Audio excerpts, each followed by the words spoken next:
దేవాది దేవునికి మొట్టమొదటిగా వందనాలు చెల్లించుకుంటున్నాను.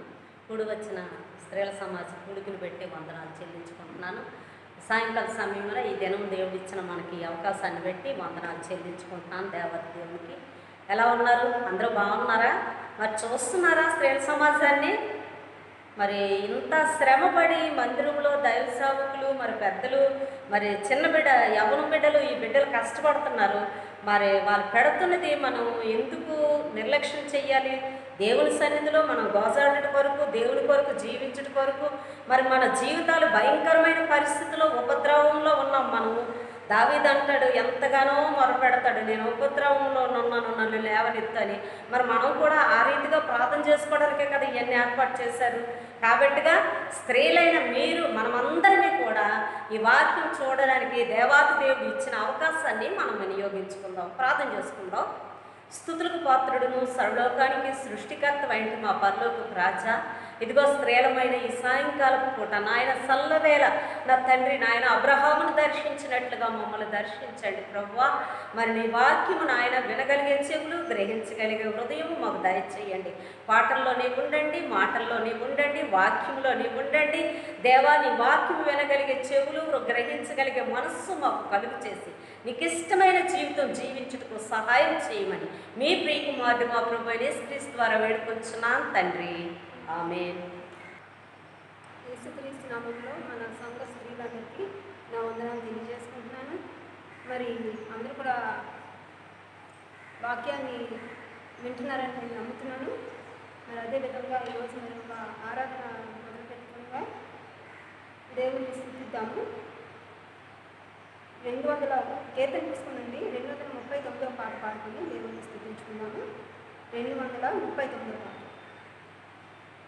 ఆత్మనడుపు సస్యములోని కిపుడే ఆత్మనడుపు ఆత్మని సహాయము నరికము గానిచి ఆత్మానందముతో దైవారాధనము ఆత్మనడుపు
స్త్రీల సమాజం కొరకు ఏర్పాటు చేయబడ్డ దేవుని వాక్యం చదువుకుందామండి. హబక్కు గ్రంథం 2వ అధ్యాయము 3వ వచనం చదువుకుందాం. హబక్కు 2వ అధ్యాయము 3వ వచనం. ఆ దర్శన విషయము నిర్ణయకాలమున జరుగును, సమస్త మొగుటకై ఆతురపడుతున్నది, అది తప్పక నెరవేరును. అది ఆలస్యముగా వచ్చినను దాని కొరకు కనిపెట్టుము, అది తప్పక జరుగును, జాగు చేయక వచ్చును. దేవుడి వాక్యం దీవించుగాక. మరి ఒకసారి యేసుక్రీస్తు నామములో మన సంఘ స్త్రీలందరికీ కూడా అదేవిధంగా ఈ వాక్యాన్ని వింటున్న ప్రతి ఒక్కరికి కూడా నా వందనాలు తెలియజేసుకుంటున్నాను.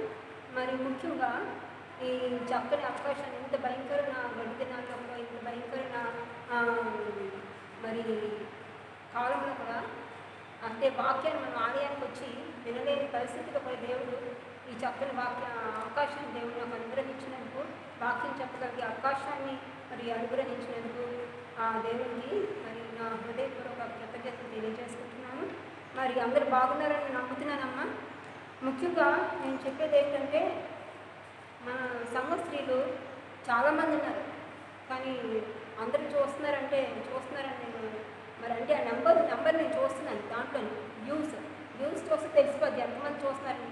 అంతమంది ఉండి కూడా మరి ఈ టైం మనం ఏంటంటే లాక్డౌన్లో ఉన్నామంటే ఏంటి, మనం ఎవరో కానీ ఉద్యోగానికి వెళ్ళలేని పరిస్థితి. ఇప్పుడు నర్సెస్ వాళ్ళంటే ఖచ్చితంగా మరి వాళ్ళు వెళ్ళవలసి అవుతుంది. కానీ చాలామంది దగ్గరలోనే ఉంటున్నారు, ఇంట్లో ఉండి కూడా వాక్యాన్ని చూడట్లేదు. అంటే మరి అది మనం ఏంటంటే మరి అది నిర్లక్ష్యమో మరి తెలియట్లేదు, మరి ఏంటో తెలియట్లేదు. మనం దేవుడికి దగ్గరగా ఉండాలి. ఈ సమయం దేవుడు మనకు అనుగ్రహిస్తున్నాడు, మనం వాడుకోవాలి, ఉపయోగించుకోవాలి, సద్వినియోగపరచుకోవాలి ఈ సమయాన్ని. ఎందుకంటే రానున్న దినాల్లో ఇంకా భయంకరమైన పరిస్థితులు ఎదురవుతాయి. మనకి వాక్యం అనేది దొరకదు, వాక్యం రాదు, ఎక్కడికి వెళ్ళి మనం వాక్యం వినలేని పరిస్థితి అయిపోతుంది. ఇటువంటి టైంలో దయచేసి నా విన్నపాన్ని ఆలకించండి అమ్మ. దయచేసి వాక్యాన్ని వినండి. ఎందుకంటే మనం ఇప్పుడే మనం బహు గడ్డు దేవుడు మన అందరినీ పరీక్షిస్తున్నాడు అమ్మ. పరీక్ష టైంలో మనం ఉన్నాం కనుక ఈ టైంలో ఉన్న వాక్యాన్ని వినండి దయచేసి. అందరికీ ఇప్పుడు చెప్పాలంటే చిన్న పిల్లలతో సహా అందరికీ కూడా ట్యాబ్స్, సెల్స్ అవి ఉంటున్నాయి. వాక్యాన్ని వినడానికి ఏంటి, అన్నీ వింటారు, అన్నీ చూస్తారు, చక్కగా కూర్చొని మాట్లాడుకుంటారు. ఆ టైం మనం అలా దాని వరకు వెచ్చించే బదులు వాక్యం వినడానికి వెచ్చిస్తే చాలా మంచిది. నీకే ఆశీర్వాదాలు. అది నేనేదో బలవంతం చేయడం కాదు, దేవుడి నుంచి ఆశీర్వాదాలు పొందుకునే వారిగా మనం అందరూ ఉండాలి. వాక్యాన్ని వినండి దయచేసి, చూడండి. నా వాక్యం ఒకటే వినమని చెప్పట్లేదు, నా కోసం నా వాక్యం చూడాలి నేను అడగట్లేదు. వాక్యాన్ని వాక్యాలు వస్తున్నాయి, వినండి, టైం స్పేర్ చేయండి దీని మీద, వాక్యం మీద, దేవుని మీద. ఎందుకంటే తర్వాత మనం ఎలాగా చర్చిలో ఆరాధన జరిగేటప్పుడు చాలా తక్కువ మంది వస్తున్నారు స్త్రీలు. మనం ఎంతో సిగ్గుపడాలమ్మా. ఎందుకంటే ఇది మనం రాకటి సమీపంలో ఉన్నాము. దేవుడు ప్రతి ఒక్క బిడ్డని పరీక్షిస్తున్నాడు. ఎవరిని కూడా విడిచిపెట్టాలని ఆయన కోరుకోవట్లేదు. ప్రతి ఒక్కరు కూడా రక్షణ పొందాలని ఆయన ఆశపడుతున్నాడు. కనుక ప్రతి ఒక్క బిడ్డ ఈ సమయాన్ని సద్వినియోగపరచుకోండి. దయచేసి వాక్యాన్ని చూడటం నేర్చుకోండి, ఇది మన మంచికే. సో అందరూ బాగున్నారని నేను ప్రార్థిస్తున్నాను, కలుస్తున్నాను. కానీ అందరికీ మంచి ఆరోగ్యం దేవుడు ఇవ్వాలని నేను ప్రార్థిస్తున్నాను. సో ఈరోజు మరి సాయంత్రం ప్రతి ఒక్క బిడ్డ 6:30 కల్లా ఈ వాక్యాన్ని రిలీజ్ చేస్తారు. కనుక అందరూ చూడాలని నేను మరి ఒకసారి కోరుకుంటున్నాను. అదేవిధంగా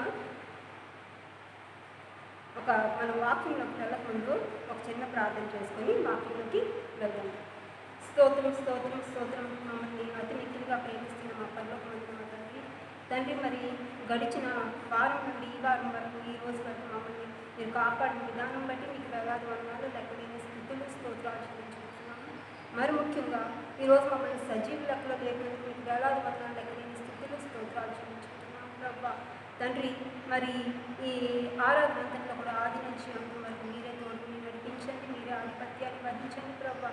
ఎక్కడెక్కడైతే నీ నామం పేరట ఇద్దరు కూడి ఉన్నారో వారి మధ్య నేను ఉంటానని నాకు మీకు సెలవిచ్చినారు. మా ప్రార్థనలు ఆలకిస్తున్నారని నేను నమ్ముచున్నాం ప్రభా.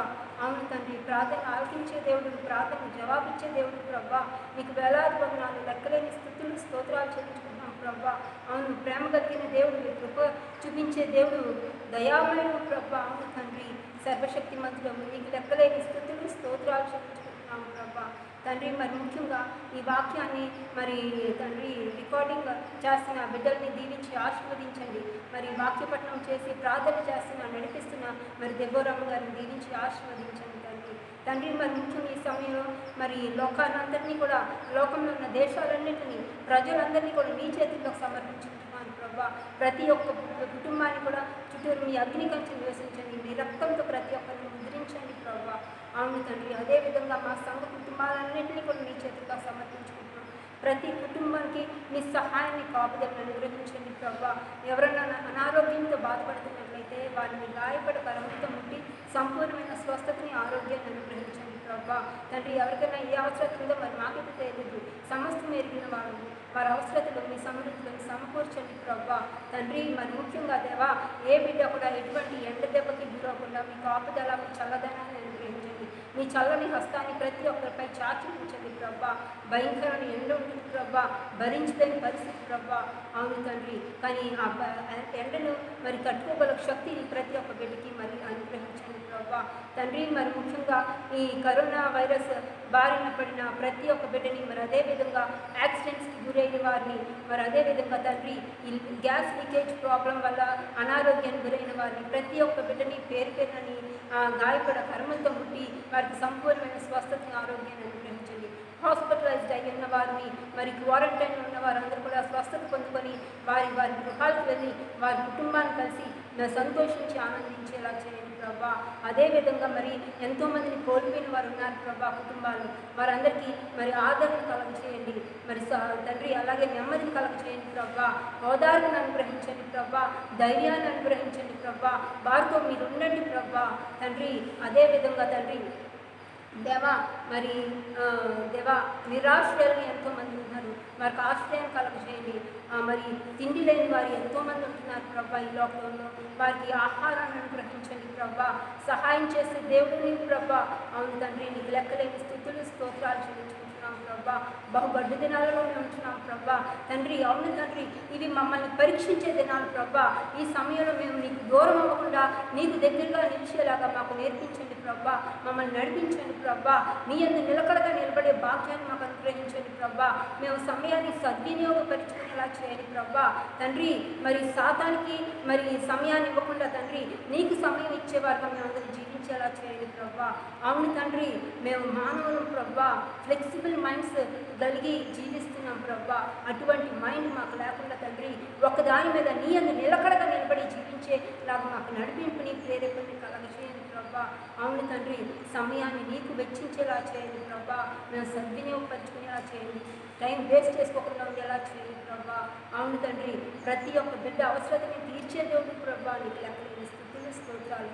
మా సంఘ కుటుంబాలన్నింటినీ పేరు పేరు దీవించి ఆశీర్వదించండి తండ్రి. మరి ముఖ్యంగా తండ్రి మేమందరూ కూడా ఎత్తబడే గుంపులో ఒకరుగా ఉండేలా చేయండి ప్రభా.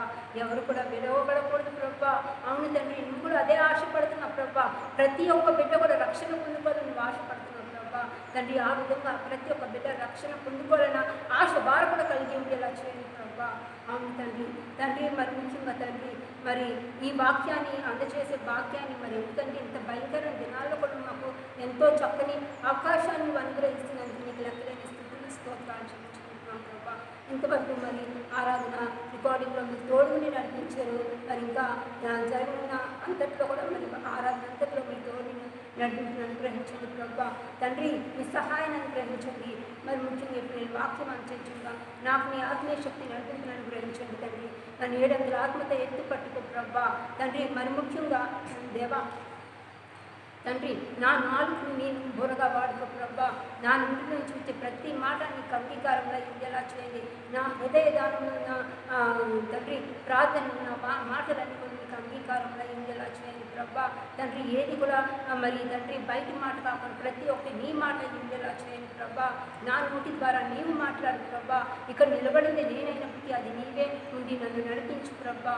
తండ్రి ముఖ్యంగా ఇలా నిలబడి మాట్లాడడానికి శక్తిని, ధైర్యాన్ని, ఆత్మీయ నడిపించి ఆత్మీయ బలాన్ని నాకు అనుగ్రహించమని వేడుకుంటున్నాను ప్రభా.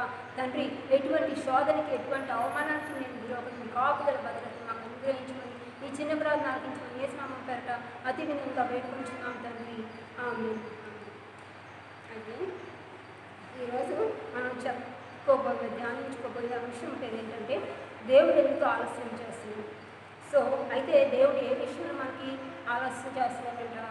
ప్రార్థన ఆలకించే, అంటే ప్రార్థన జవాబిచ్చే విషయంలో ఆయన ఆలస్యం చేస్తున్నాడు. అయితే ప్రతి ఒక్కరు మానవులు అనుకున్న వాళ్ళు ఎలా ఉంటారంటే, అంటే ఏమనుకుంటాము అంటే ప్రార్థన ఎందుకు, దేవుడు మనం ఇంతగా ప్రార్థిస్తున్నాం కదా, ఇంతగా మొరపెట్టుకుంటున్నాం కదా, ఇంతగా విజ్ఞాపన చేస్తున్నాం కదా, ఎందుకు దేవుడు మన ప్రార్థన ఆలకించట్లేదు, ఎందుకు త్వరగా మనకి జవాబు ఇవ్వట్లేదు అని చెప్పి మన మానవులు ఎన్నో రకాలుగా సతమతం అవుతూ ఉంటారు. అంటే డౌట్ పడుతూ ఉంటారు, భయపడుతూ ఉంటారు, కృంగిపోతూ ఉంటారు కదా. అయితే మన దేవుడు ప్రార్థన వినే భావనుడు కదా, మళ్ళీ ప్రేమ కలిగిన దేవుడు కదా, ఎంతో కృప దయ చూపించే దేవుడు కదా, ఎందుకు మనకి ఇంత ఆలస్యం చేస్తుంది, ఎందుకు మనకి ప్రార్థన వెంటనే మనకు ఆయన జవాబు ఇవ్వట్లేదని ఎన్నో రకాలుగా మనుషులు అనుకుంటూ ఉంటారు, ప్రశ్నించుకుంటూ ఉంటారు కదా, ప్రశ్నిస్తూ ఉంటారు. కానీ దేవుడు ప్రతిదానికి ఒక సమయాన్ని అన్నది వెచ్చించి ఉంచాడు. ప్రతిదానికి ఆయన ఖచ్చితంగా ఆలకించేవాడే, మన ప్రార్థనలు ఆలకించేవాడు, మన ప్రార్థనకి జవాబిచ్చే దేవుడు మన దేవుడు, మనల్ని విడిచిపెట్టే దేవుడు మన దేవుడు ఎన్నటికీ కాదు.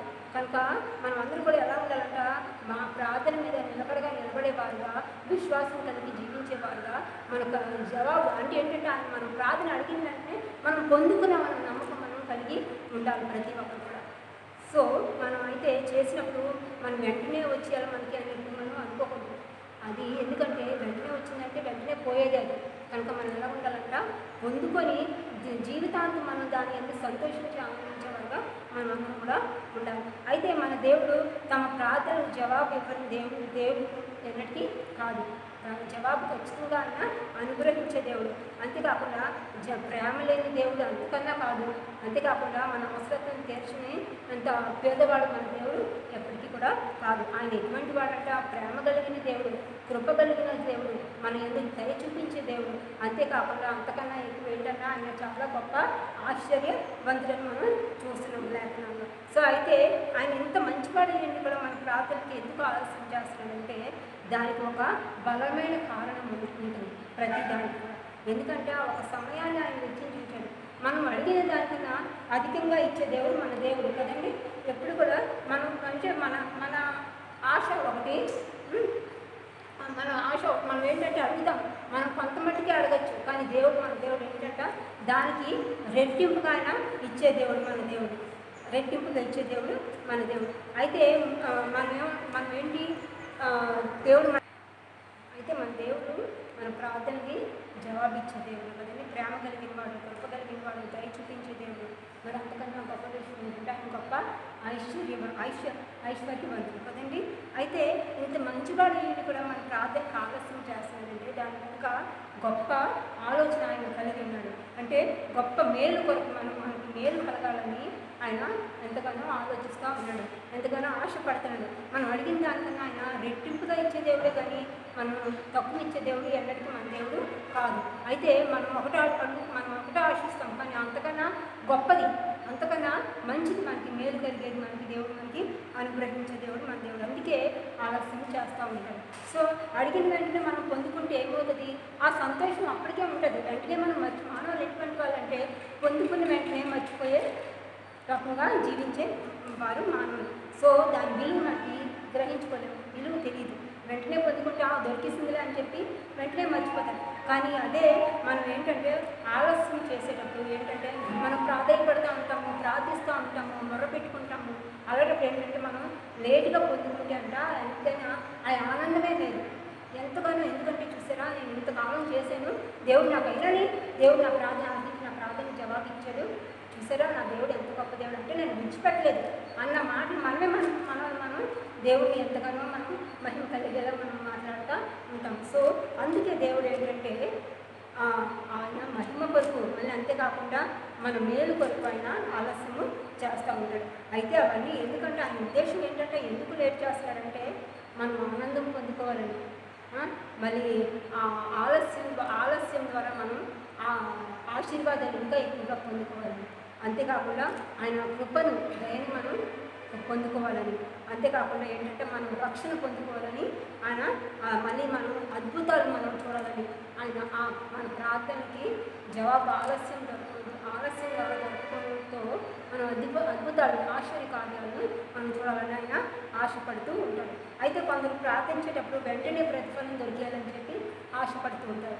అయితే ఏమవుతారు, ప్రార్థనకి వెంటనే జవాబు రాకపోతే వెంటనే నిరుత్సాహపడిపోతారు, లేకపోతే వెంటనే కృంగిపోతారు, లేకపోతే వెంటనే ఏం చేస్తారు, వాళ్ళు విశ్వాసంలో పడిపోతూ ఉంటారు. కానీ అది మనకి ఏ క్రైస్తవునికి కూడా అది తగదు. మనం ఎలా ఉండాలంట, ప్రార్థనలో నిలబడేవారుగా, ప్రార్థనలో విజయాల్ని పొందుకునేవారుగానే మనం క్రైస్తవులందరూ కూడా ఉండాలి. అయితే మనం ఒక విషయం చూసినట్లయితే, మనం మానవులంట ఆలస్యం అన్నది తట్టుకోలేదంట, విసిగిపోతారు, కృంగిపోతారు. కానీ ఒక్క వ్యక్తి మాత్రం ఆలస్యంగా ఉంటేనే మంచిదని అనుకుంటాడు. ఎవరంటే తెలుసు అనుకున్నది, అతను ఉరికంబాన్ని ఎక్కే నేరస్తుడంట, ఆలస్యం జరిగితేనే మంచిదని అనుకుంటాడంట. కానీ మామూలుగా మనం ఎవరు కూడా, మనుషులు ఎవరు కూడా ఆలస్యం జరగాలని ఎప్పుడు కూడా ఆశపడరు. సో అయితే దేవుడు చేసే ప్రతి ఆలస్యం కనుక ఒక అద్భుతం దాగి ఉన్నదని మనం అందరం కూడా నమ్మాలి. అయితే కనుక మనం ఎప్పుడు కూడా ఏంటో ఎలా ఉండాలంటే, తొందర పెట్టుకోకూడదు, భయపడుకోకూడదు, విసిగిపోకూడదు, మళ్ళీ చింతించకూడదు. అయితే దేవుడు ఎందుకు ఆలస్యం చేస్తున్నాడన్న ప్రశ్నకు జవాబు కూడా మనకి ఉన్నది. అయితే అది బైబిల్ గ్రంథం నుండి కొన్ని జవాబులు మనకి దొరుకుతున్నాయి. అవి ఏంటంటే 5 జవాబులు. అవి ఏంటి దేవుడు చెప్తున్నాడు, వాటిని ఇప్పుడు మనం కూడా మనకి ధ్యానిద్దాం. అవి ఏంటంటే ఆశీర్వాదం కోసం అంటే మొట్టమొదటి, తర్వాత దయ చూపించడం కోసం, మళ్ళీ మూడవది ఆనందం కోసం, తర్వాత అద్భుతాల కోసం, మళ్ళీ తర్వాత ఆఖరిది ఏంటంటే మనందరి రక్షణ కోసం అంట.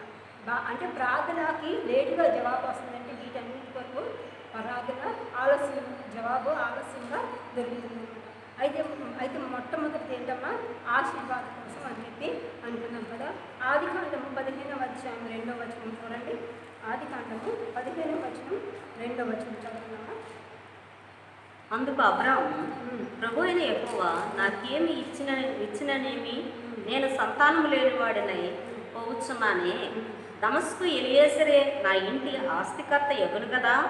మరియు అబ్రహాము, ఇదిగో నీవు నాకు సంతానం ఇయ్యలేదు గనుక నా పరివారములో ఒకడు నాకు వారసుడగునని చెప్పగా, యెహోవా వాక్యము అతని యొద్దకు వచ్చి, ఇతడు నీకు వారసుడు కాడు, నీ గర్భవాసమున పుట్టబోవచ్చున్నవాడు నీకు వారసుడగునని చెప్పాను. అయితే ఇక్కడ ఈ 15వ అధ్యాయం 2వ వచనంలో దేని కొరకు వ్రాయబడి ఉందంట, అబ్రహాము శారాలు యొక్క సంతానం కొరకు విషయమై దేవుడు ఆలస్యం చేస్తున్నాడని మనం గ్రహించుకోవచ్చు. సో అయితే వాళ్ళు ఎంతకాలం కనిపెట్టారంటే, అబ్రహాము ఒక దినం కాదు, 2 దినాలు కాదు, ఏకంగా 25 సుదీర్ఘమైన సంవత్సరాలు వాళ్ళు ప్రార్థనలో కనిపెట్టారంట. అంటే వాళ్ళు అలాగని చెప్పి దేవుడిని విడిచిపెట్టలేదు. అబ్రహాము దేవునిలో నిలకడగా నిలబడ్డాడు, అంతేకాదు విశ్వాసంతో జీవించాడు ఆయన. మళ్ళీ ప్రార్థన చేస్తూ ఆయన జీవించడం, దేవుని వైపు చూస్తూ ఆయన జీవించినట్లు మనం కనిపెట్టినట్లు కూడా మనం చూడవచ్చు. కాకపోతే మధ్యలో ఆఖరి విషయంలో వారు తప్పు చేసినప్పటికీ, పొరపాటు జరిగినప్పటికీ కూడా వారు విశ్వాసంలో పడిపోలేదంట. దేవుని వైపే విశ్వాసం కూడా కోల్పోలేదు. దేవుని వైపు చూస్తూ ఆయన జీవించడం మనం చూస్తాం. దేవుడు ఆలస్యాన్ని కూడా వాళ్ళు భరించారంట. ఆలస్యం ఎందుకంటే విశ్వాసులకు తండ్రి కదా ఆయన అని పేరు. ఆయన కనుక ఆయన విశ్వాసంతో నిలబడ్డాడు, నిలకడగా నిలబడ్డాడు, బలంగా నిలబడ్డాడు. ఖచ్చితంగా దేవుడు నాకు ప్రామిస్ చేసే కనుక ఇచ్చే దేవుడు అని చెప్పి ఆయన నమ్మాడనమాట. అలాగే ఆదికాండం 15వ అధ్యాయము 1వ వచనంలో చూసుకున్నట్లయితే అబ్రహాము దేవుడు చేసిన వాగ్దానం కూడా చదువున్నామా. 15:1. ఇవి జరిగిన తరువాత యెహోవా వాక్యము అబ్రహామునకు దర్శనమందు వచ్చి, అబ్రామా భయపడకు, నేను నీకు కేడెము నీ బహుమానమును అత్యధికముగానని చెప్పాను. అయితే ఇక్కడ ఎవరు రాయబడింది, దేవుడు ఎవరు వాగ్దానం చేస్తున్నాడంటే అబ్రాముకి, నువ్వు భయపడవద్దు, నేను నీకు కేడెముగా ఉంటాను, నేను నీకు వాగ్దానం చేశాను, నీకు బహుమానాన్ని అత్యధికముగా నేను అనుగ్రహిస్తానని చెప్పాను అక్కడ వాగ్దానం చేస్తున్నాను. సో అబ్రహాము ఎలాగా దేవుడు ఎప్పుడు కూడా ఆయన్ని విడిచిపెట్టలేదట. అలాగే అబ్రహాం కూడా దేవుణ్ణి విడిచిపెట్టలేదు, విశ్వాసంలో ఆయన పడిపోలేదు. దేవుడు ఎల్లప్పుడూ ఆయన వెంటే ఉన్న దేవుడు, అబ్రహాం వెంట ఉన్నాడు. అయితే ఆదికాండము 21వ అధ్యాయము 1-2 వచనాలు చదవండి. ఆదికాండము 21వ అధ్యాయము 1-2 వచనాలు. యెహోవా తాను చేసిన ప్రకారము సారాను దర్శించింది. యెహోవా తాను ఇచ్చిన మాట చొప్పున సారాను గూర్చి చేశాను. ఎట్లనగా దేవుడు అబ్రహాముతో చెప్పిన నిర్ణయ కాలములో సారా గర్భవతి అయి అతని ముసలితనమందు అతనికి కుమారుని కలిగి. అయితే ఇక్కడ ఏంటి, ఆయన వచనంలో ఏమని లెక్కించబడినట్లు ఉన్నంట, తాను చెప్పిన ప్రకారం.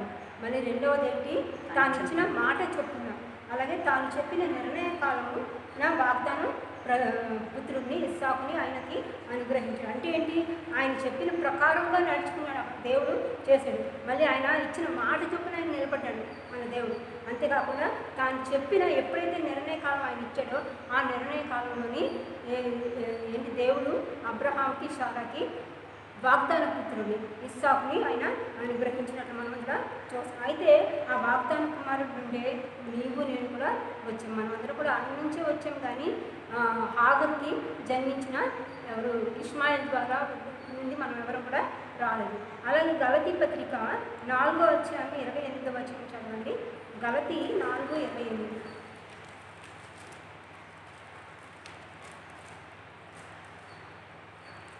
సహోదరుడారా, మనమును ఇస్సాకు వలె వాగ్దానమును బట్టి పుట్టిన కుమారులమై ఉన్నాము.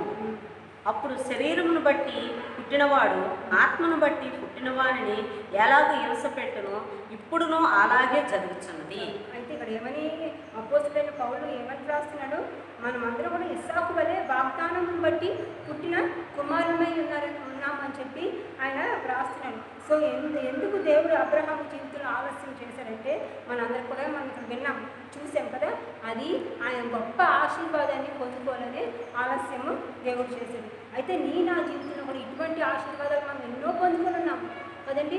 ఆలస్యం మన ప్రార్థనలు ఎంతగానో మనం చేసుకుంటాం, ఎన్నో ప్రార్థనలు మనం చేసుకుంటాం. అయితే మన ప్రార్థన కూడా ఆలస్యంగానే మనం జవాబు పొందుకొని ఉంటాము, ఎంతగానో ఆశీర్వదించబడి ఉంటుంటాం. అయితే స్వయాన మా కుటుంబంలో కూడా మేము చూసుకున్నట్లయితే అలాగే మేము ఎంతగా ప్రార్థించాము, ఎంతగా మొరపెట్టుకున్నాము.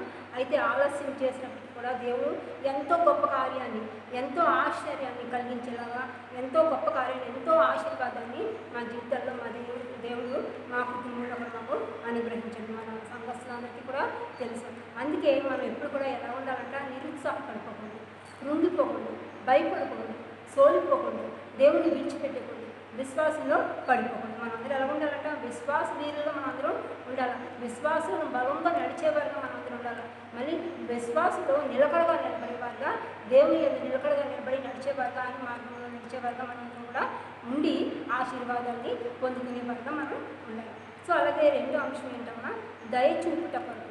అంటే సో ఇక్కడ మనం యెషయా గ్రంథము 30వ అధ్యాయం 18వ వచనము చూద్దాము.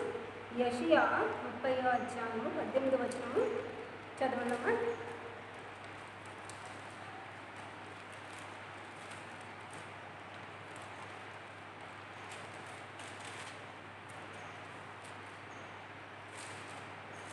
కాన మీ యందు దయచూపవలెనని ఎక్కువ ఆలస్యం చేయుచున్నాడు, మిమ్మల్ని కరుణింపవలెనని ఆయన నిలవబడి ఉన్నాడు. యెహోవా న్యాయమును తీర్చు దేవుడు, ఆయన నిమిత్తము కనిపెట్టు వారు అందరూ ధన్యులు. అయితే ఇక్కడ ఏమని రాయబడి ఉందంట, దయచూపు. మనం దయ పొందడం కోసమే మన ప్రార్థనలో అక్కడ ఆలస్యం చేయబడుతున్నాయంట. అంటే ఎక్కువగా ఆలస్యం చేస్తాడంటే అది ఒక బలమైన కార్యం వల్లే మన ప్రార్థన కాన ఆలస్యంగా జవాబిస్తున్నాడు. అంటే ఆయన ద్వారా మనం అందరం కృప పొందుకోవాలి, దయ పొందుకోవాలి, సంతోషించాలని చెప్పి ఆయన మనకి ఆలస్యం చేస్తాడు. అయితే చూసారా, ఆయన ఎంత దయగలవాడో కదా, మన దేవుడు ఎంతో దయగలవాడు. మన ఎందు అంటే మనల్ని ఎక్కువగా ప్రేమించే దేవుడు మన దేవుడు కదండి. మన పట్ల ఆలస్యం చేస్తున్నప్పటికీ కూడా మనకి ఎంతో దయ, మన ఆశీర్వాదాలు ఆయన మనకి అనుగ్రహిస్తున్నాడు. మొట్టమొదటి మనం చూసుకున్నట్లయితే ఆలస్యానికి కారణం ఏంటంట, మనం ఆశీర్వాదాలు పొందుకోవాలని మొట్టమొదటి కారణం. అలాగే రెండో కారణం ఏంటి, మనం దయ పొందుకోవాలని రెండవ కారణం. అందుకే మనకి ఆయన ఆలస్యం చేస్తున్నాడు. అంటే ఏంటి, మనము ఎంతో ఎత్తుకు ఎదగాలని ఆయన ఆశ. ఏంటంటే ఎక్కడో మనం నేల మీద ప్రాపుతున్న పురుగు వలె మనం ఉండకూడదంట. ఆయన ఆశ ఏంటి, మనం ఆకాశంలో ఎగిరే పక్షి వలె మనందరం ఎదగాలని ఆయన ఆశపడుతున్నాడు అనమాట. మనం అంటే ఏంటి, ఆయన ఉద్దేశం ఏంటి, మనందరినీ కూడా ఉన్నత స్థానంలో ఆయన చూడాలని ఆయన ఎప్పుడు కూడా ఆశపడే దేవుడు మన దేవుడు. అందుకే ఆలస్యం ఆయన మనకి చేస్తున్నాడంట. కృప అనే మాటకి పంట మనం పచ్చి ఎలాగంటే ఆ కృపాన్ని పంటని మనం పచ్చిగా కోసేయాలని చూస్తాం. కానీ ఆయన ఏం ఆశపడుతున్నాడంట, మనం పండిన తర్వాత కొయ్యాలని ఆయన ఆశపడుతున్నాడు. అందుకే అదే ఉద్దేశంతో మనం దేవుడు మనం కాయలు కాదు పళ్ళు కోసేవారుగా ఉండాలని ఆయన ఆశపడుతున్నాడు. సో మానవులందరూ ఆలస్యాన్ని మనం అందరూ భరించేవారుగా ఉండాలి కానీ కృంగిపోయేవారుగా ఉండకూడదు. అది ఏ క్రైస్తవుడు కూడా తగని ఇదనమాట. సో మనందరూ దయ పొందుకోవడం కోసం ఆలస్యమైనప్పటికీ మనం భరించేవారుగా మనందరూ ఉందాం. అలాగే మూడవ అంశం ఏంటి, ఆనందం కోసం. హబక్కూకు గ్రంథము 2వ అధ్యాయం 3వ వచనం చదవండి. హబక్కూకు గ్రంథము 2:3. ఆ దర్శన విషయము నిర్ణయకాలమున జరుగును, సమస్తమొకటకై ఆతురపడుచున్నది, అది తప్పక నెరవేరును. అది ఆలస్యముగా వచ్చినను దాని కొరకు కనిపెట్టుము, అది తప్పక జరుగును, జాగు చేయక వచ్చును. అంటే ఏంటి, ఇక్కడ హబక్కూకు ప్రవక్త విన్నాడు కదా, ఆ వాక్కుని విన్నాడు, దేవుని వాక్కుని ఆయన విన్నాడు. అయితే ఏంటి అక్కడ ఆయన తప్పకుండా నెరవేర్చే దేవుడు మన దేవుడు కదా. అంతేకాకుండా ఆలస్యం వచ్చిందని చెప్పి మనం భయపడిపోకుండా కనిపెట్టేవారుగా మనం అందరం ఉండాలంట. అలాగే ఆయన కూడా కనిపెట్టాడు. సో ఆయన వాటికి జవాబు కావాలని, ఆయన ప్రార్థనలకు జవాబు కావాలని హబక్కూకు ఏం చేసేదట, ప్రవక్త గోపురం మీదకి వెళ్ళి ఆయన కనిపెట్టాడంట. కనిపెడుతూ ఉన్నాడు దేవుని ఆ జవాబు కోసం. అయితే కొంత ఆలస్యమైంది, జాప్యం జరిగింది. అయినప్పటికీ కూడా దేవుడు ఆయన ప్రార్థన ఆలకించి ఆయన ప్రార్థనకి జవాబుని అనుగ్రహించాడు. అయితే ఎందుకు దేవుడు ఆలస్యం చేశాడంట, అతన్ని ఆనందింపజేయాలని చెప్పే దేవుడు అక్కడ ఆలస్యం చేశాడంట. అడిగిన వెంటనే దేవుడు ఇచ్చేస్తే మానవులందరూ ఎలా ఉంటారు, అప్పటికప్పటికే సంతోషిస్తారు, వెంటనే ఆ సంతోషాన్ని మర్చిపోతారు కదా. మర్చిపోయి అందుకే ఆయన కేవలం ఆనందం మాత్రం మనకి అక్కడ ఏం జరుగుతుంది, ఆనందం ఒకటే మిగులుతుంది కదా మనకి, అది మర్చిపోతాం. మళ్ళీ వెంటనే మరుక్షణం మనం మర్చిపోయే వారుగా మనం ఉంటాం. కానీ దేవుడు ఎప్పుడు ఎలా ఉండాలంట, వారి జీవితాంతం మనం అది గుర్తుంచుకోవాలని, గుర్తుండిపోయేలాగా ఆయన ఆలస్యం చేస్తాడు. అంటే మనం గొప్ప ఆనందాన్ని, మామూలు ఆనందాన్ని కాదు, గొప్ప ఆనందాన్ని, మహా ఆనందాన్ని పొందుకోవాలని ఆయన కూడా ఆలస్యం చేస్తున్నట్లు మనం చూస్తున్నాం. అది ఏంటంటే ఎలా ఉండాలంటే ఎన్నటికీ మర్చిపోలేని రీతిలో ఉండాలని, మనం గుర్తుండిపోయేలా మనం జీవించాలని దేవుడు ఆశపడుతున్నాడు. దేవుడు ఆలస్యం చేసేది మనం ఎప్పుడు కూడా అందుకే కుంగిపోకూడదు. ఎలా ఉండాలంటే ఆయన ఆనందాన్ని, మనం ఎక్కువ ఆనందాన్ని పొందుకోవాలని మనం ఆశపడే వార్త మనందరూ కూడా ఉండాలి, జీవించాలి. అలాగా అంటే ఆయన జవాబు కొరకు మనం వేచి ఉండాలి. అంటే కనిపెట్టేవారుగా మనం ఉండాలి. కనిపెట్టేవారు అబ్రహాం ఎలా కనిపెట్టాడు, అన్ని సంవత్సరాలంటే తక్కువ కాదు కదమ్మా. అయితే మనం కొన్ని సంవత్సరాలకి, కొన్ని నెలలకి కూడా మనం కృంగిపోతాం. కానీ మనం అలా కృంగిపోకుండా కనిపెట్టేవారు ఎన్ని సంవత్సరాలు అయినప్పటికీ అది నా జీవితంలో జరుగుతుంది, దేవుడు జరిగిస్తాడు కార్యాన్ని, మనం పొందుకుంటాం అన్న నమ్మకంతో మనం జీవించేవారుగా మనం అందరూ ఉండాలా.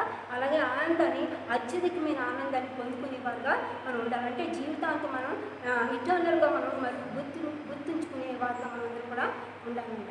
అలాగే అద్భుతం కోసం అంట. 4వది అద్భుతం కోసం. ఆలస్యం ఎందుకు జరుగుతుందంటే మన జీవితంలో అద్భుత కార్యాలు, ఆశ్చర్య కార్యాలు జరగాలని ఆలస్యం జరుగుతుందన్నమాట. అలాగే యోహాను గ్రంథము, యోహాను రాసిన 11వ అధ్యాయము 44వ వచనం చదవండి. యోహాను 11:44 వచనం చదవండి. 11:44.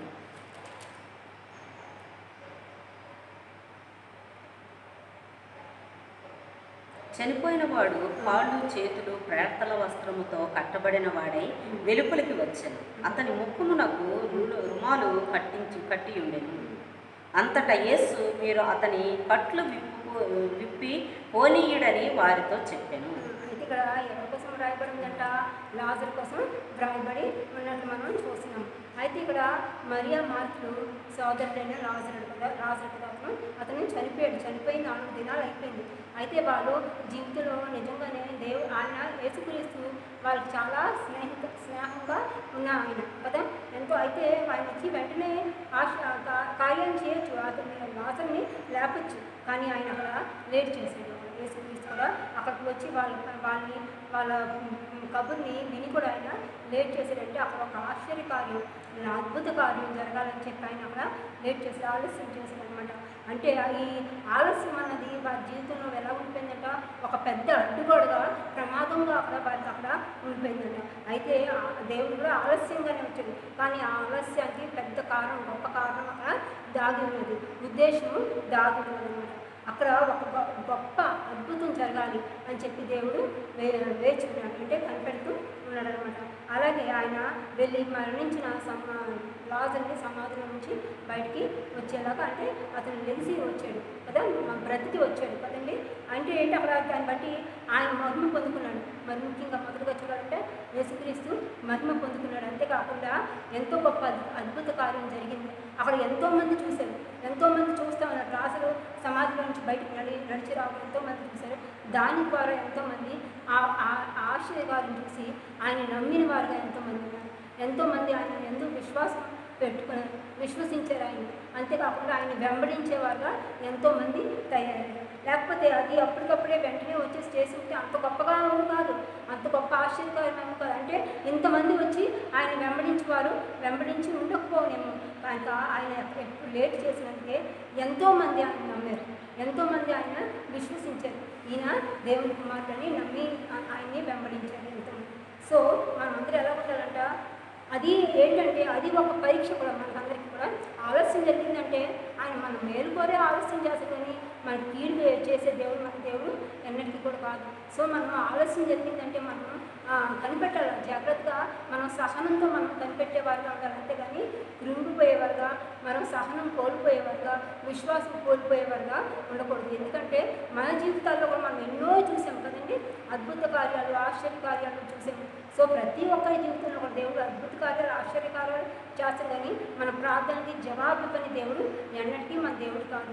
ఖచ్చితంగా మన ప్రార్థనకు జవాబిస్తాడు, మన ప్రార్థనలు ఆయన ఆలకిస్తాడు. సో మనందరూ కూడా ఆయన ప్రార్థనకి జవాబుని పొందుకుని, అంటే ఆలస్యంగా పొందుకున్నప్పటికి కూడా మనం ఆయన ప్రార్థనలో నిలకడగా ఉన్నవారుగా, మళ్ళీ ఆయన ఆశ్చర్య కార్యాలు, అద్భుత కార్యాలు మన జీవితంలో కూడా చూసేవారుగా మనందరూ కూడా ఉందాం. సో అలాగే 5వది ఏంటంటే అందరి రక్షణ కోసం. అంటే ఇక్కడ ఏంటి ఆలస్యం జరుగుతుందంటే, మన ప్రార్థన జవాబు ఆలస్యం జరుగుతుందంటే మనందరి రక్షణ ఆయన కోరుతున్నాడు. ఎవరు కూడా ఇక్కడ విడవబడటానికి ఇష్టం కాదు. సో దీని కొరకు మన రక్షణ కొరకు ఇక్కడ ఆలస్యం జరుగుతుంది. 2 పేతురు 3వ అధ్యాయము 9వ వచనం చదువుతాం. 2 పేతురు రాసిన పత్రిక 2వ పత్రిక 3వ అధ్యాయము 9వ వచనం.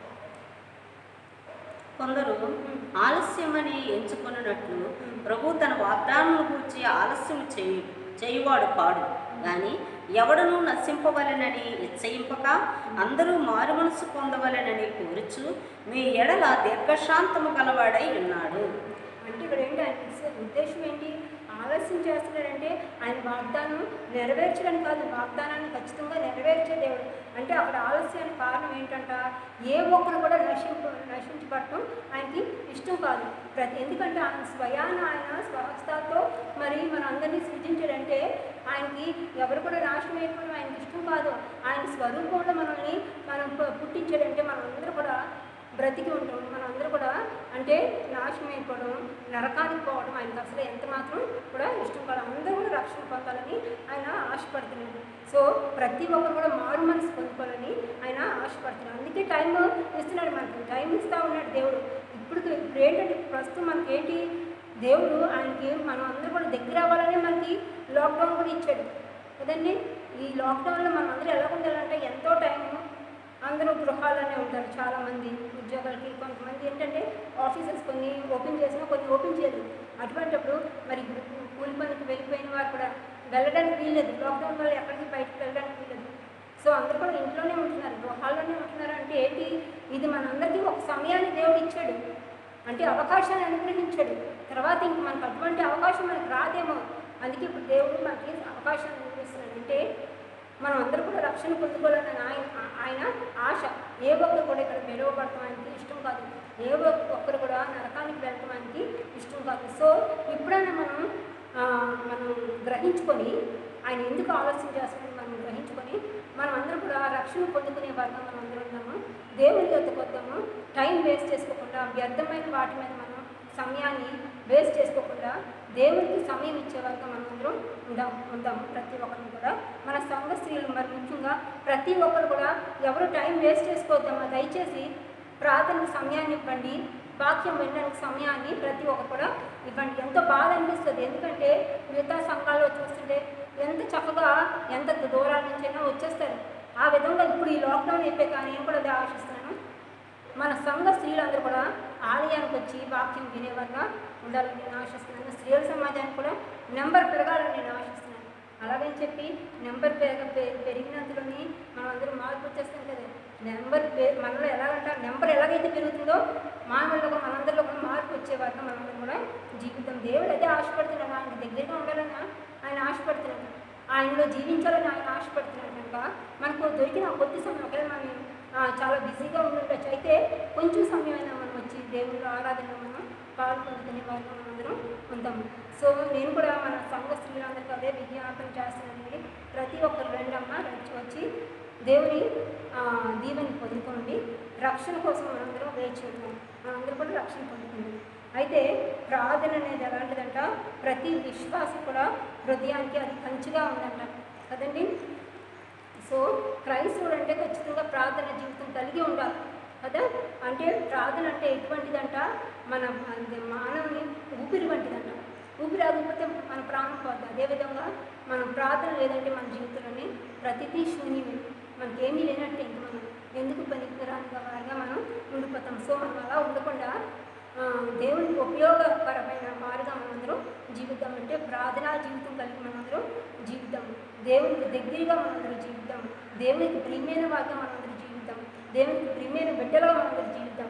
ఆయన కూడా ఆశపడేదండి, ఆయన ప్రియమైన వారిగా మనం జీవించాలని ఆయన ఆశ. ఆయన మనల్ని ఎంతగానో ప్రేమిస్తున్నాడు కనుక మనం కూడా ఆయనకి ప్రేమించేవారుగానే మనం అందరం ఉంటాము. సాతానికి దాసులుగా మనం అయిపోకుండా దేవునికి దాసులుగా ఉండేలాగా మనందరూ కూడా జీవిద్దాం.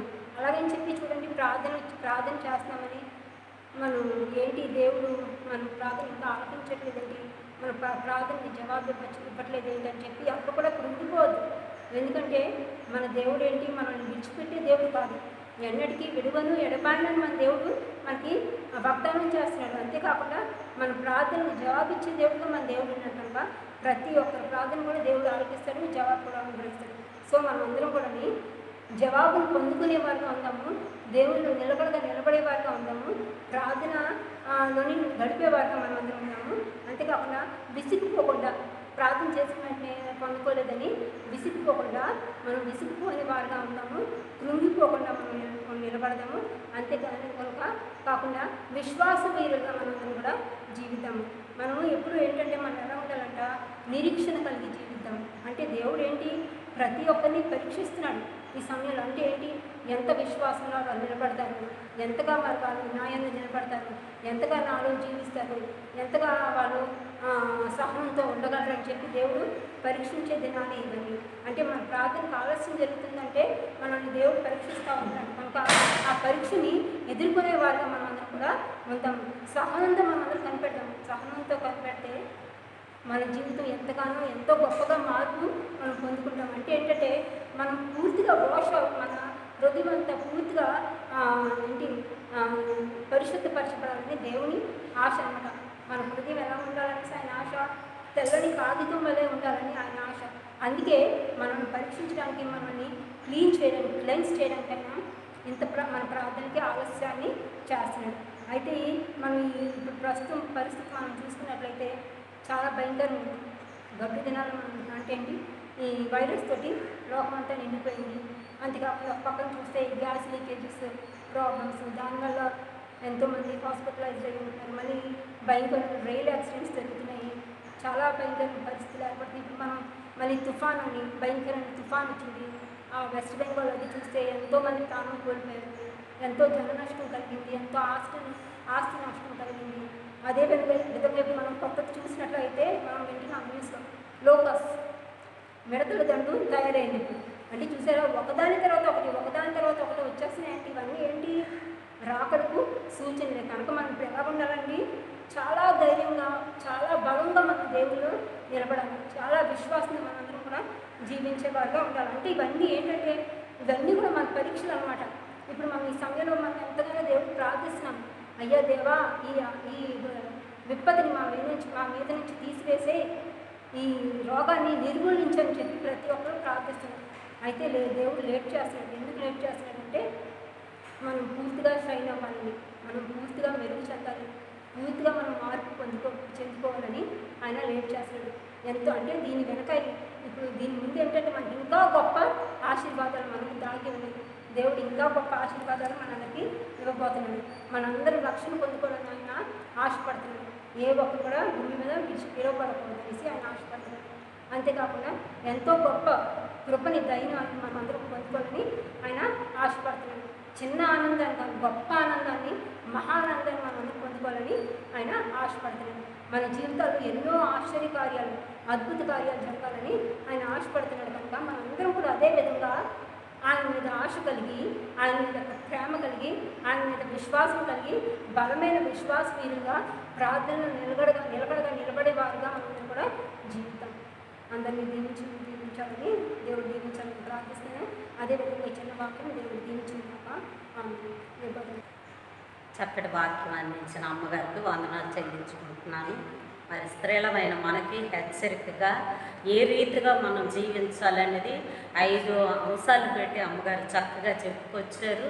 ఇవన్నిట్లో ముఖ్యమైనది ప్రార్థన అని చెప్పుకొచ్చారు. మరి అద్భుతాలు ఎన్నో చూస్తున్నాము, దేవుని కార్యాలు ఎన్నో చూస్తున్నాము. మనం ఎంతవరకు ప్రార్థనలో ఉన్నామనేది ఒక్కసారి మనం దేవునికి లెక్క చెప్పుకోవాల్సి వచ్చి ఉంటుంది. కనుక మరి చక్కగా మనం శ్రేలమైన మనం కన్నీరు కార్చి దేవుని సన్నిధిలో గోజాడి మనం మేలు పొందాలని, రక్షణ పొందాలని, మరియు ఇచ్చిన దేవుడిచ్చిన రక్షణని నిలవబెట్టుకొని అద్భుత కార్యాలు దేవుడు మన పట్ల చెయ్యాలని చిన్న ప్రార్థన చేసుకుందాం. స్తుతులకు పాత్రుడును సర్వలోకానికి సృష్టికర్త వంటి మా పరలోకపు రాజా, నీకే స్తుతులు స్తోత్రములు వందనాలు చెల్లించుకుంటున్నాను ప్రభువా. అయా ఈ బుధవారం ఈ సాయంకాల సమయమును మాకిచ్చిన దేవానికి వందనాలు స్తోత్రాలు ప్రభువా. ఇంత గొప్ప దేవుడు మాకున్నందుకు నీకు స్తుతులు స్తోత్రాలు ప్రభువా. నీ దాసరాధాలు చక్కగా మాట్లాడావు ప్రభా, నీకు వందనాలు స్తోత్రాలు. ఇంకా ఉన్నత స్థితిలో నాయన వాడబడుటకు సహాయం చేయండి నాయన. వారి కుటుంబ ప్రార్థనలో నా తండ్రి నాయన గొలుసు ప్రార్థనలో ప్రతి దినము నీ సేవకురాలు వాడుకుంటున్నందుకు నీకు వందనాలు అయ్యా. బంధువర్గం మధ్యని నాయన స్నేహితుల మధ్యని బహుగా వాడుకుంటున్నావయ్యా, నీకు వందనాలు స్తోత్రాలు. కుటుంబాన్ని దీవించండి, ఇచ్చిన బిడ్డను ఆశీర్వదించి సంపూర్ణమైన నీ హస్తం ఉంచి రానున్న కాలంలో నీకు మహిమకరముగా వాడబడుటకు సహాయం చేయండి ప్రభువా. కనికరించండి, కృప చూపండి నాయన. నీ దాసు పాస్టర్ గారిని జ్ఞాపకం చేసుకోండి తండ్రి. కుటుంబాన్ని దీవించండి నాయన, సమస్తము సమాధానపరచండి నాయన. సుకుమారయ్య గారిని జ్ఞాపకం చేసుకోండి, బాబుని సంచిని జ్ఞాపకం చేసుకోండి, చిట్టిని నాయన వారి కుటుంబాన్ని జ్ఞాపకం చేసుకోండి. నీ చిత్తమైంచు నాయన. బిడ్డలు ఇరువురికి గర్భాన్ని తెరవండి, సహాయం చేయండి ప్రభువా. కనికరించండి, కృప చూపించండి నాయన. ఇదిగో మా శరీర సమాజాన్ని చేతులుగా చెప్పుకుంటున్నాను ప్రభువా. అయ్యా నాయన, సంఘంలోని సేవకుల్ని విమర్శలు జీవితాలు ఉంటాయి, కానీ నా ప్రభా నీ మందిరములో గడపాలి, నీ సన్నిధిలో గడపాలి, నీ వాక్యం వినాలి, నీ కొరకు జీవించాలనే విధానంలో మమ్మల్ని నేర్పించండి నాయన. విమర్శ పూర్లు కాకుండా నా తండ్రి ఇతరులు విమర్శించడానికి మేము ఏపాటి వారం నాయన. వారి తల వెంట్రుకలో ఒక్కటి కూడా మేము పుట్టించలేదు కదా నాయన. నీవు సమస్తము ఎరిగిన దేవుడు గనుక నీ ప్రేమ కృప వాత్సల్యంతో నాయన మమ్మల్ని నింపండి అయా. మేము స్త్రీలమైన మేము వేకువనే లేచి నీ జీవగ్రంథంలో నెరవేరిన మాట కన్నీటితో ప్రార్థన చేసి నాయన మా దేశం కొరకు, మా రాష్ట్రం కొరకు నాయన, మా బిడ్డల కొరకు, మా కుటుంబాల కొరకు, మా సంఘాల కొరకు నాయన ప్రలాపించు వారంగా సిద్ధపరచండి ప్రభువా. అయా యెషయా గ్రంథంలో నీవు మాట్లాడినట్టుగా నా తండ్రి నీ బిడ్డల కొరకు, నీ పిల్లల కొరకు నీవు విలాపించి ప్రార్థన చేయము, ఆయన వెతుకుము, విడవక వెంటాడుమని సెలవిచ్చావు ప్రభువా. నాయన నిన్ను విడవకుండా మమ్ము నాయన నీ సన్నిధిలో ఉండడం సహాయం చేయండి. మా సంఘ నాయకులు జ్ఞాపకం చేసుకోండి. రానున్న కాలంలో నీకు మహిమకరముగా నాయన వాడబడుటకు సహాయం చేయండి ప్రభా. యవ్వన బిడ్డలు జ్ఞాపకం చేసుకోండి. వారు నాయన చేస్తున్న ప్రతి పనిలో నీవు ఇస్తున్న హస్తాన్ని పెట్టి నీకు వందనాలు. మా సంఘ బిడ్డలు యవన బిడ్డలు వాడుకుంటున్న విధానాన్ని బట్టి నీకు వందనాలు, స్తోత్రాలు ప్రభువా. చంటి బిడ్డలు జ్ఞాపకం చేసుకోండి, సండే స్కూల్ నారుబడిని బలపరచండి. ఇదిగో నాయన నీ లాక్డౌన్ నుండి విడుదల తరువాత నాయన నీ మందిరంలో స్తుతించి ఆరాధించి కీర్తించుటకు బిడ్డలకు సహాయం చేయండి ప్రభువా. ఆయా ప్రపంచమంతటా భయంకరంగా వ్యాపించుతున్న ఈ కరోనా వ్యాధి నుండి మాకు విడుదల దయచేయండి. ఆయా మరణ స్థాయికి వెళ్ళిపోయిన బిడ్డలు ఫోటోలు పెట్టుకొని నా తండ్రి ఆ యొక్క నాయన డబ్బైతే నాయన ఎంతగానో సహాయం చేసి అయ్యా నీ మందిరములో నాయన మొరపెట్టుటకు నాయన నా తండ్రి క్రైస్తవ బిడ్డలకి ఇచ్చిన అవకాశాన్ని పెట్టి నీకు వందనాలు.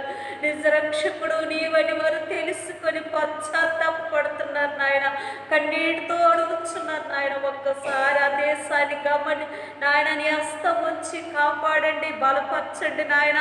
ఇర్మియా టైంలో, యెషయా టైంలో నాయన నా తండ్రి దానియేలు టైంలో ఈ సేవకుల పరిస్థితి నాయన, ప్రతి ఒక్క సేవకుని నాయన అయ్యా జ్ఞాపకం చేసుకొని వారు చేసిన ప్రార్థన ఆ దేశాన్ని కాపాడావు ప్రభా. అలాగే నా తండ్రి కప్పు నాయన చేసిన ప్రయత్నములో నీకు విధేయత చూపించిన విధానములో నా తండ్రి ఆ దేశాన్ని కాపాడి బలపరచండి నాయన, సహాయం చేయండి. ఈ నిర్ణయం ప్రతి దేశము కూడా తీసుకున్నట్టుకు, మా భారతదేశం కూడా తీసుకున్నట్టు సహాయం చేయండి నాయన. నీ మందిరాల్లో మేము ప్రలాపించాలి, నీ మందిరంలో నాయన నేను సేవించాలి, నీ మందిరంలో మేము కనపరచాలి ప్రభా. అంటే అవకాశం మాకు కూడా దయచేసి పెట్టమని అడుగుతున్నాను ప్రభా. కనికరించండి నాయన. ఒక తెగులు పోతే ఒకటి నాయన భయంకరమైన ఉపద్రవములు మా పైకి వచ్చుచున్నవి నాయన, వాటిని జయించుటకు శక్తినివ్వండి ప్రభా. ఇదిగో నాయన గతంలో నా తండ్రి నా ప్రభా యొక్క నాయన నా తండ్రి వైజాగ్ నాయన లీకేజీలో నా తండ్రి నా ప్రభా ఎంతగానో బిడ్డలు కోల్పోయిన వారికి నాయన నేను ఇచ్చిన సమాధానాన్ని పెట్టి నీకు వందనాలు. వాళ్ళకి కావాల్సిన ప్రభుత్వ పరంగా కంపెనీ పరంగా సహాయం దయచేసి పెట్టి బలపరిచి కుటుంబాన్ని దీవించమని, వారికి కావలసిన అవసరతలన్నింటిలోనే ఉండి సహాయం చేయండి ప్రభా. అలాగే నా లీకేజ్ అయిన ప్రతి ప్రాంతంలో నీ సన్నిధి ఉంచమని అడుగుతున్నాను. ఇదిగో నాయన మిడతల దండు బయలుదేరుచున్నది ప్రభా. అయ్యా నా తండ్రి నాయన మా భారతదేశముకు వ్యాపించుకుంటా అయ్యా ఎక్కడి నుంచి వచ్చిందో అక్కడికి మరలా అక్కడే నాశనం ఒకటికో సహాయం చేయమని, నీ హస్తం ఉంచమని బలపరిచి నా తండ్రి వాటిని తరిమి వేయమని, మా పాపము జీవితాలు నాయన ద్వారా వాటికి నాయన మేము నాశనం అయిపోకుండా, మా పంటలు నాశనం అయిపోకుండా నీవే బలపరిచి నాయన నీ హస్తం ఉంచమని అడుగుతున్నారు ప్రభా. కనికరించండి నాయన. ఇదిగో నాయన మరి నా తండ్రి నాయన జల ప్రళయం ద్వారా నాయన వర్షము ద్వారా ఎంతో మంది ఆస్తి నష్టాలు వ్యవసాయాలు పోయి ఉన్నాయి ప్రభా. వారికి సహాయం దయచేసి మరలా తిరిగి పునర్నిర్మాణం ఒకటిగా వ్యవసాయాలు దీవించి ఆ ప్రభుత్వం ద్వారా పొందుతున్న నాయన ఆదరణ సహాయం అందుటూ సహాయం చేయమని అడుగుతున్నాను నాయన. ప్రతి కుటుంబాన్ని దీవించండి నాయన, ప్రతి బిడ్డని ఆశీర్వదించండి తండ్రి. ఇదిగో బలహీనమైన బిడ్డలని పాసందులు పెడుతున్నాను నాయన. వృద్ధులు జ్ఞాపకం చేసుకోండి నా తండ్రి నాయన. ఈ ఎండ భయంకరముగా ఉంటుండగా దీని నుండి తొలగించి నాయన తగిన నాయన సహాయం దయచేసి నీ హస్తమంచమని, సూర్యునికి నీ వాగ్యమని అయా యెహోషువ మరపెట్టగా సూర్యచంద్రుని ఆకాశం పైన నాయన నిలవబెట్టిన దేవుడి ఇంకా సాధ్యమైంది ఏదినూ లేదు ప్రభా. నాయన ఈ ఎండ నుండి నాయన మమ్మల్ని కాపాడమని అడుగుతున్నాను ప్రభా. ఇదిగో నాయన సత్యవతికి ఆరోగ్యం ఇవ్వండి అయా, సంపూర్ణమైన నీ హస్తం ఉంచండి ప్రభా. అయా నాయన దుర్గాన్ని జ్ఞాపకం చేసుకోండి, సంపూర్ణమైన ఆరోగ్యం అనుగ్రహించండి ప్రభా. ఇదిగో నా తండ్రి నాయన నీ హస్తం ఉంచి నాయన వినోదిని జ్ఞాపకం చేసుకోండి తండ్రి. ఇంకెవరైతే నాయన మాకు తెలియకుంటున్న బలహీనమైన బిడ్డల్ని నాయన జ్ఞాపకం చేసుకోండి, వారికి సంపూర్ణమైన ఆరోగ్యం అనుగ్రహించండి నాయన. నీకు మహిమకరంగా మేమందరినీ జీవించుటకు రానున్న కాలంలో వస్తున్న భయంకరమైన ఉపద్రవం నుండి తొలగిపోవటకు విజ్ఞాపన ప్రార్థన పరులుగా నాయన దినమెల్లా నీ పాద సన్నిధిలో బోసాడువారుగా నాయన దావీదు 7 మారులు చేసినట్లుగా ఆయా దావీదు నాయన దానియేలు 3-4 మార్లు చేసిన రీతిగా మాకు ప్రార్థన నేర్పించి సహాయం చేసి పెట్టమని అయా నా తండ్రి నాయన బిడ్డలు ఇరువుని దీవించండి. అయా ఇగో యూట్యూబ్ ద్వారా ఎంతగానో నాయన నాయన బిడ్డలు ప్రయాసపడుతూ ఉంటుండగా నాయన దానికి తగిన జ్ఞానము తెలివినివ్వండి. వారికి కావలసిన ప్రతి అవసరత నాయన అనుగ్రహించి నీ దీవెనలు బిడ్డలు ఇరువురికి ఆశీర్వాదాలు నాయన అనుగ్రహించి పెట్టమని, నీకు మహిమకరముగా మేమందరం ఉండటకు సహాయం చేయమని నాయన, గత బుధవారం నుండి ఈ బుధవారం వరకు నువ్వు కాపుదలించిరావు నాయన. ఈ వారం అంతా నీ సన్నిధిలో మమ్మల్ని బలపరిచి సహాయం చేయమని మీ ప్రియ కుమారుడు మా ప్రభు యేసుక్రీస్తు ద్వారా వేడుకుంటున్నాను తండ్రి. ఆమేన్. పరలోకమందున్న మా తండ్రి, నీ నామం పరిశుద్ధపరచబడుగాక, నీ రాజ్యం వచ్చుగాక, నీ చిత్తం పరలోకం ముందు నెరవేర్చినట్లు భూమి అందు నెరవేరుగాక. మా అందున ఆహారం నేడు మాకు దయచేయి, మా రుణం క్షమించిన ప్రకారం మా రుణం క్షమించు, ఎందుకంటే నువ్వే ఉన్నా తండ్రి.